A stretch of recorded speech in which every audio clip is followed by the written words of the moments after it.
Aujourd'hui s'achève un parcours de restauration d'œuvres d'art qui a duré plusieurs mois ici au château d'Angois. Il y a des tableaux qui sont eux-mêmes des témoignages d'un événement ou de quelque chose qui s'est passé dans un lointain passé, dont on n'a pas autre témoignage que ça. Donc en fait, c'est un document historique, un premier. Et puis moi, en tant que restauratrice, je sens un peu cette espèce de privilège de m'approcher de façon aussi intime à la matière. Mais c'est vrai que globalement, le but du restaurateur, c'est d'essayer d'aider l'œuvre à arriver à la postérité en portant le contenu, les messages que l'artiste a voulu transmettre.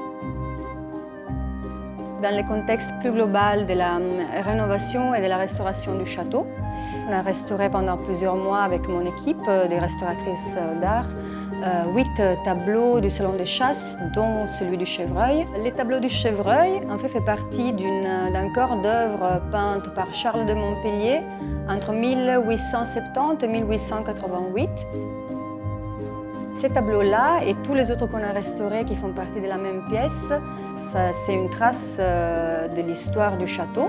Charles de Montpellier, en fait, c'était un descendant de Charles Alexis, qui était celui qui avait créé les jardins d'Angois. Donc, les tableaux présentaient plusieurs problèmes de conservation. La toile, notamment, elle était assez détendue. Il y avait aussi un encrassement généralisé au niveau de la couche picturale, donc les couleurs étaient obscurcies à cause de la suie et de la saleté superficielle. Et il y avait quelques petits trous et déchirures.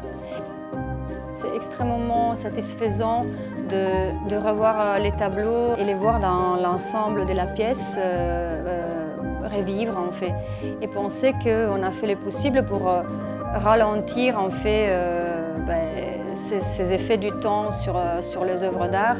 Et on a fait le possible pour que ces œuvres continuent à voyager à travers les générations de ceux qui vivront le château dans les prochaines années.